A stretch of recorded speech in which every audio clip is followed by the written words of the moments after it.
명나라와 일본은 조선을 쏙 뺀 채 전쟁을 끝내자면서 강화 교섭을 시작합니다. 일본군은요, 이 강화 교섭을 마무리 짓기 위해서 여전히 조선에 남아 있었습니다.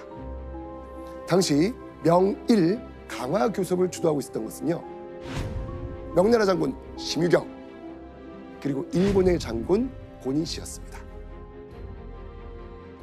우리 폐하께서 더 노하시기 전에 당장 물러나시오.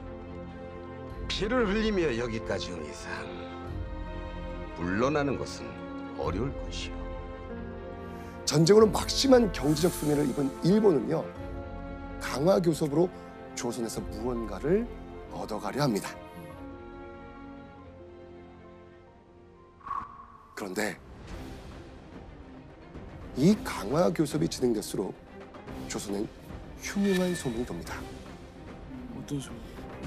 어떤 내용인지 한번 예원 씨가 읽어주시죠.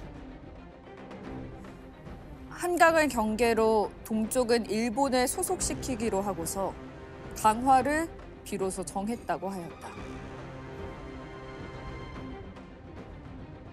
한강을 경계로 해서 조선을 반으로 찢어서 남쪽을 일본에 넘긴다는 겁니다. 자, 그렇다면 조선은 이런 소문을 듣고도 왜 이의를 제기하지 않았을까요? 조선은 명나라와 일본의 교섭에 함께할 수가 없었습니다. 당시 명나라의 모든 군사작전권을 맡긴 조선 조정은요, 이 교섭에 적극적인 개입이 불가능했기 때문이죠. 무슨 얘기를 할 생각? 극비사항입니다. 하옵고 외장을 만나 합의한 내용이 있어서는 전하와 조선 조정은 무조건 제 뜻을 따르겠다고 약조해 주셔야겠습니다. 무슨 내용인지도 모르는데 무조건 따르라니요. 그건 너무 무리한 요구예요. 조선 조정은요, 겨우 되찾은 나라를 손도 써보지 못한 채 잃게 될 위기에 빠졌습니다. 자, 그러던 1594년 2월 21일 경상남도에서 갑자기 작성자의 직인도 서명도 없는 편지 하나가 도착합니다. 직인도 없어요? 직인도 없어요. 서명도 없어요. 의문의 편지.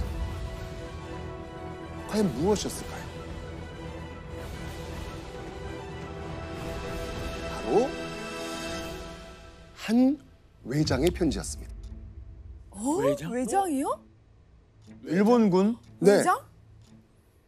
조선과 평화 교섭을 맺고 싶으니 교섭할 사람을 보내달라는 겁니다. 오. 지금 교섭은 어디와 어디 가고 있죠? 지금 일본하고 명나. 그죠? 자, 그러면 명일 강화 교섭에 조선도 함께 할 수 있게 된 걸까요? 그런데 이 편지를 보낸 거는요, 명일 강화 교섭을 진행하던 고니시가 아니었습니다. 그럼 누구예요? 바로 함경도를 짓밟은 또 다른 외장, 가또 기요마사였습니다. 근데 지금 명일 강화 교섭을 누가 하고 있는 거예요? 고니시. 고니시. 그런데 여기 있는 또 다른 외장이 가토가. 조선에 직접 네. 교섭하자고 지금 편지를 보낸 거예요. 그리고 가토는 왜 그런 편지를 보낸 거예요? 당시 가또와 고니시는요, 같은 외장이었지만 사실 만나기만 하면 그 정도의 앙숙이었거든요. 라이벌. 게다가 두 사람은요, 가또가 불교 쪽이었고요, 고니시가 기독교 쪽이라서 종교까지 다릅니다. 느낌 바로 오네요. 맞아요. 그죠? 예. 결국 가또는요, 조선을 압박해서 성과를 얻어가지고 공을 만들고 고니시가 진행 중인 명일 강화 교섭을 회방놓으려 한 겁니다. 이놈이 정녕 정신이 나간 게냐? 내가 포도치 명나라와 협상을 하고 있는데 이놈이 어떻게 조선과 강화 협상을 할 수 있냔 말이야? 그거야 니놈이 너무 진척이 없으니까 내가 직접 나서는 게. 자, 이렇게 가또의 편지가 조선 조정에 도착한 상황에서 조선 조정은 어떤 생각이 들었을까요? 기회가 될 수 있겠네요. 맞습니다.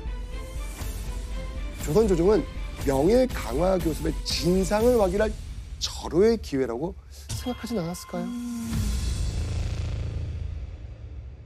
자, 그렇다면 이 막중한 외교, 갓도와의 협상에 나갈 인물로 누굴 선택했을까요? 누구지? 그럼 장군 중에서는 장군. 조선 조정이 택한 적임자는요, 바로 사명대사였습니다. 우와. 진짜 대박이다. 선생님, 다른 사람도 분명히 있었을 것 같은데 사명대사가 뽑힌 이유가 있을까요? 왜냐하면 당시 조선군은요, 여전히 조선 땅 곳곳에 남아있는 일본군과 대치 중이었습니다. 자, 만약에 조선과 일본이 교섭을 진행한다는 말이 누설되면 조선군의 사기가 어떻게 될까요? 떨어지죠. 완전 꺾이죠. 그래서 정식 관리가 아니면서도 전란의 흐름을 잘 알고 있는 인물, 학식이 높으면서 비밀을 잘 지킬 훌륭한 인격을 지닌 인물이었습니다. 이 모든 조건에 충족될 적임자 누구다? 사명대사. 사명대사였던 거예요. 자, 그렇게 1594년 4월 사명대사는요, 선조의 부름을 받고 외장 갓도와의 회담을 위해 적진 한가운데 울산 서생포로 떠납니다. 드디어 갓도를 만난 사명대사. 사명대사를 본 갓도의 반응은 어땠을까요? 근데 의심하지 않았을까요? 의심. 승려가 왔다고? 이럴 것 같아요. 갓도는요, 조선의 명승이 왔다면서 매우 반갑게 맞이합니다. 응? 왜냐하면 당시 일본에서는요, 외교에 대한 실무나 중요한 공문을 만드는 일은요, 모두 누가 담당하는지 아세요? 승려? 맞아요. 승려가 담당했어요. 승려는 일본에서 굉장히 지식인이었거든요. 그쵸. 그런데 조선에서 교섭 상대로 승려를 보낸다. 어떻게 했습니까? 오, 그러면 제대로 왔다를 생각할 것 같은데요? 뭔가 좀 격이 좀 네. 맞다, 맞다. 네. 사명대사가 온 걸 보고 조선에서도 이 회담을 중요하게 여긴다고 생각했겠죠. 자, 그렇게 조선의 운명을 건 회담이 시작됩니다. 회담은요, 화기애애한 분위기로 시작하는 듯 했습니다. 그런데 회담이 시작되고 얼마 지나지 않아서요, 사명대사의 간담이 서늘해집니다. 바로 이걸 알게 됐거든요. 조선의 땅을 갈라서 일본에 귀속시킬 것. 조선 팔도를 흉흉하게 만든 소문. 갓도는요, 심유경과 고니씨가 진행 중인 협상 내용에 일본이 조선 땅을 나눠가는 것이 사실이었음을 알려줍니다. 결국 사명대사는요, 갓도와의 대화를 통해 설마 했던 그 말이 실제로 명일 강화 교섭에서 오가고 있다는 걸 알아버립니다. 땅을 가져가겠다. 네. 나눠 갖겠다. 자, 그렇다면 갓도는 사명대사에게 어떤 교섭 조건을 내밀었을까요? 갓도는요, 심유경과 고니씨가 진행 중인 명일 강화 교섭 조건 그대로 자신과 교섭하자는 거예요.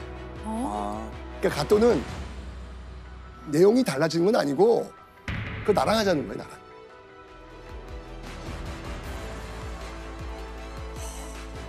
적의 속을 한가운데서 말도 안 되는 교섭 조건을 받게 된 사명대사. 사명대사는 어떻게 했을까요? 결국에 저런 말 똑같이 하면 뭐 참기가 쉽지 않죠. 불하지 않았을 것 같은데요, 사명대사는? 네. 단칼에 거절합니다.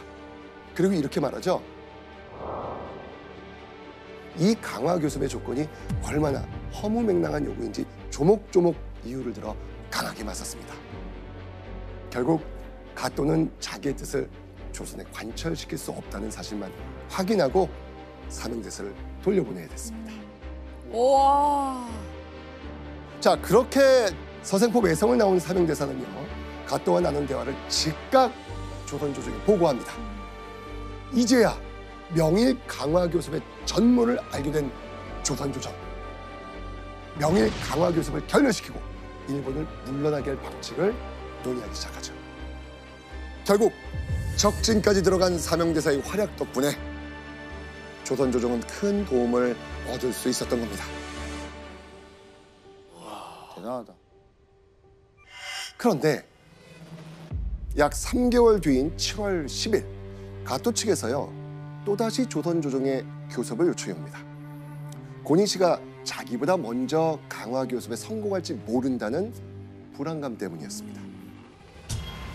또다시 가토를 만나러 목숨까지 내놓고 울산 서생포를 향한 사명대사. 사명대사는요 적진의 한가운데인 외성에서 무려 7일 동안 가토와 교섭을 이어갑니다. 아, 오래 했네요.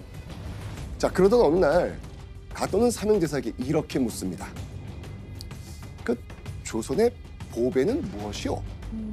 자, 여기서 사명대사가 이렇게 말합니다.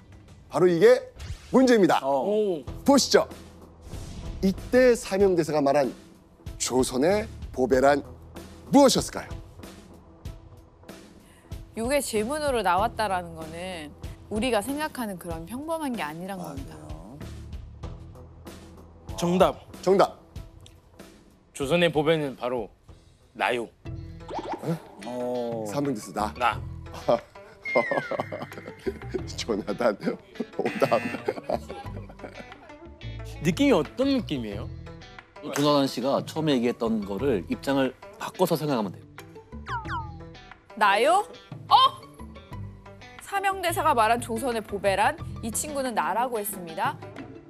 조선의 보배란 가토요. 그 예은 씨의 의견인 거죠? 아니 그게 아니라 잠깐만. 이거 아니 잠깐만요. 선생님, 이거 끝까지 좀 들어주세요. 거의 99% 왔어요. 에? 그렇게 얘기할 수 있다고요? 네. 왜냐면 나단 씨가 나라 그랬거든요. 99%? 아니 조선의 보배는 가또요. 이상하잖아요 지금. 갓도에 정답! 정답! 와, 이거 진짜 이런 무서운 말 한다고요? 전화. 조선의 보배는 가토의 머리요. 정답. 이렇게 얘기한다고요? 맞습니다. 조선에서 가장 값나가는 것은 조선을 침략한 외장 가또의 목숨이라는 겁니다. 이거는 인정. 지금 일본이 점령한 그 울산 거기 한가운데 와서 그렇죠. 그 말 했다고요? 와, 진짜 대박이다. 이거. 우와. 칼을 찬 외장 앞에서 솔직한 마음을 호기롭게 말한 사명대사. 자, 이 자신의 목숨을 노린다는 사명대사의 말에 가또 무릎을 탁 치고 놀라면서 탄복을 했다고 합니다. 사명대사는 다시 한번 가또에게 일본에 굴복할 수 없는 조선의 결연함을 보여준 겁니다.